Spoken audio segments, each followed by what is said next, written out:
We just finished watching Halloween Havoc 1993, was it? Yep. With an intro that was like some sort of Are You Afraid of the Dark? Yeah, it resembled a like Nickelodeon show more than a wrestling intro.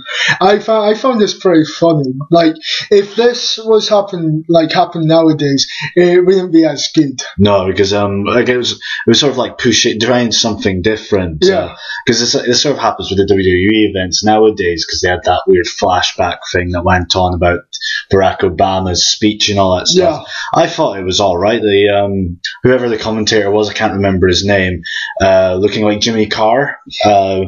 So it was really, really funny. I quite enjoyed it. It didn't feel like it was taking forever to complete. Then it was entertaining. Then he turns into some werewolf guy, and Eric Bischoff's wearing a cowboy outfit like Mario Party 2 when they're at the Wild West place. First match, Ice Train, Charlie Norris, and the best wrestler in the world, Shockmaster, against Harlem Heat and the Equalizer, the team of Harlem Heat. You see, this was a surprisingly good match. If you look at every single person in this match, I've never heard of 3 of them. Shockmaster was a guy who was notoriously clumsy. Yeah, he was just and Stevie Ray was apparently the untalented one from Harlem Heat. Which I think Stevie Ray is relatively underrated with the stuff I've seen him in. Yeah, exactly. This was I did not expect an awful lot from this, but I would say it delivered, and it delivered well. It was brilliant. I was just so surprised. I mean, I knew who the Shockmaster was. He came out looking like the Village People. Yeah. Looking like a builder from it. Along with Charlie Norris. Ice Train. I wouldn't mind watching more of Ice Train stuff. I've never heard of Ice Train prior to this. He may have wrestled as another gimmick. That may be why. Could be, yeah. It was like with Ice Train, I was so impressed with his stuff. I mean, I find it funny, Charlie Norris, Chuck Norris, the Equalizer, never met him, Bill Bailey, that's what I called him. I mean, all these people seem to have looked like this other guy, and I just couldn't help it. I didn't even know these people, so I was like, well, I'll give them names based on. I even called Booker T that Reginald guy. comedian. The comedian guy. So at the end, it looked like what happened at the end again? A bear hug. It looked like it was a mistake because Booker T, this is my main gripe with the match. Booker T, saw his partner get lifted up with that weird bear hug move, and he went and attacked the Ice Train. Yeah, he was in the middle of the pin. It makes me think that Ice Train may have been a bit late on his cue because. That doesn't make any sense if you think about it. Yeah. Then there was a really good tag team match. Yeah. Next match, this was one of a few matches that felt like it overstayed its welcome. Yep. Kind of like you had Paul Orndorff against Ricky Steamboat, which was a good this was a good match, but it lasted way too long for a second match. What I liked about it was Paul Orndorff. I mean, you hate him. Yeah. He's a good wrestler, but you hate him. You really, really strongly dislike that guy. Paul Orndorff was accompanied by this guy called the Assassin. Oh, yeah, because it was just a masked guy. I mean, it's very weird seeing a masked guy be a bad guy. And wearing a suit.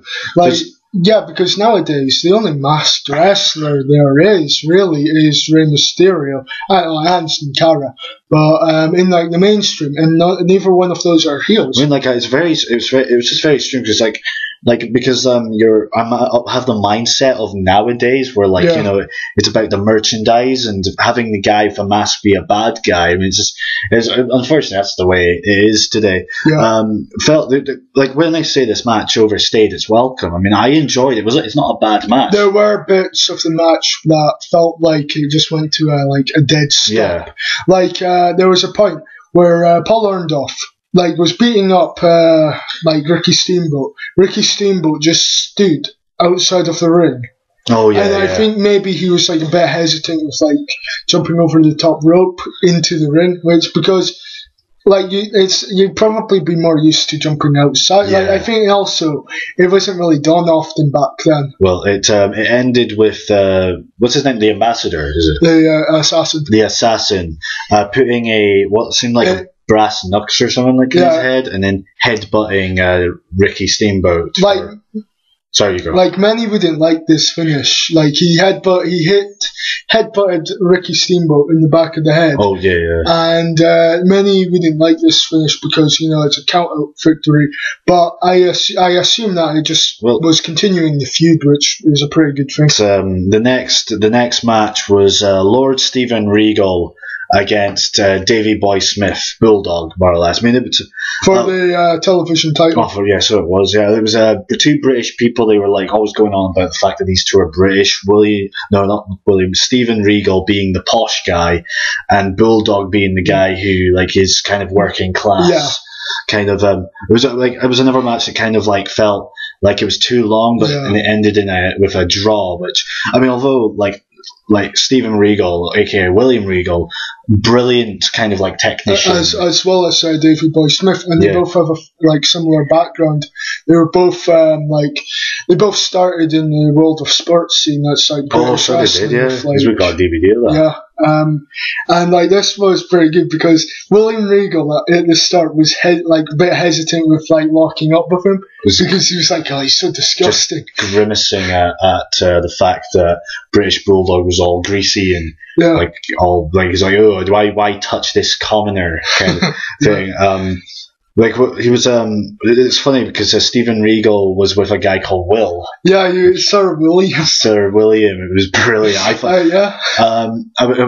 I do feel like Davey Boy Smith surprised me because he's a big guy. I thought he focused on the more of the tough brawl, kind of heavy moves, kind of like lifting, power slams, stuff like that.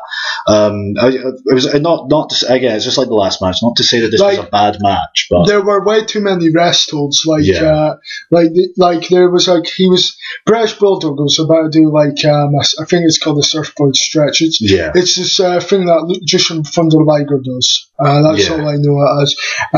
Where it just seemed like he was kind of too sure about himself about lifting him like that.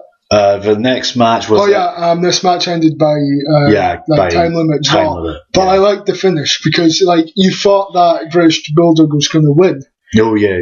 But it was 1, 2, and then time out. Finish. Next match was Dustin Rhodes versus Steve Austin. Goldust against Stone Cold. Yeah, for the US title. It's so strange seeing Stone Cold being able to, because he was really, really athletic back in his heyday before he broke his neck and had knee injuries and stuff like that. The fact that he was intimidated by Goldust. I know, Dustin Rhodes. It just it's funny now for knowing what we know. Stone Cold being this whole badass guy who just beat you senseless. Yeah. And Goldust being a guy whose sexuality you'd question. Well, what got me a bit irritated with this match was the final match that I felt was kind of overstaying. It didn't look like an awful lot was going on.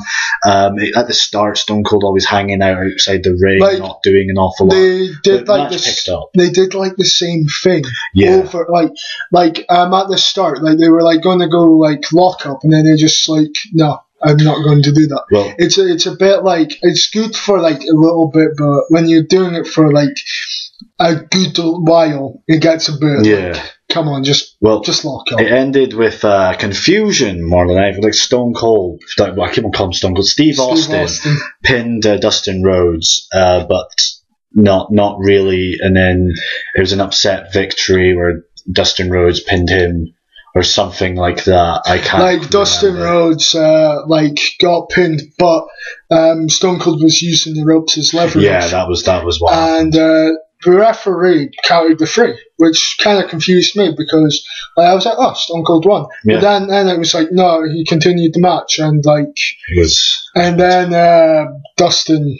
Won with a schoolboy. Yeah. And after the match, I liked what happened after the match. Stone Cold just took the belt, hit him with it, and that was pretty good. Didn't that mean Dustin Rhodes got fired because he bladed? No, it wasn't that. I was uncensored. I think the next year there was like a bunkhouse brawl match in the car. You can get fired for stupid reasons. Next match was a surprisingly good tag team match, considering we had the Nasty Boys, who aren't really all that great. Marcus Bagwell, more known as Buff Bagwell, and Too Cold Scorpio. I mean, I like Too Cold Scorpio. Too Cold Scorpio is very good. Nasty Boys, not really. Like it was great. This was actually really enjoyable.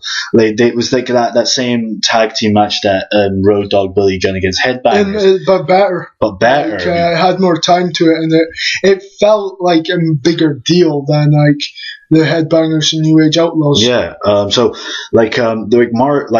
Bagwell, actually, this is probably his best match. Best match I've seen. Yeah, I've seen not much Buff Bagwell matches. All I know is the more roids he takes, the worse he became. The fact that it reminded me of the Rockers more than because they were so similar, but like obviously not as talented as it was still. Well, they had a talented one and an untalented one. Well, not saying Marty Jannetty was untalented, but Buff Bagwell was obviously got some sort of assistance. Yeah. Nasty Boys won, I believe. I remember. With boot. Oh, they hit them with the boot. Yeah. Because Too Cold Scorpio did a 450 splash off the turnbuckles, and I'm sure he was one of the first people to ever do a 450 splash because it was unheard of at the time. Maybe it was done in Japan. Yeah. Next, sorry, did you? No. Next match was Sting versus Sid Vicious in another really good sort of good guy versus bad guy match. But this time it didn't overstay its welcome. It got to its maximum, and then it ended it. Yeah.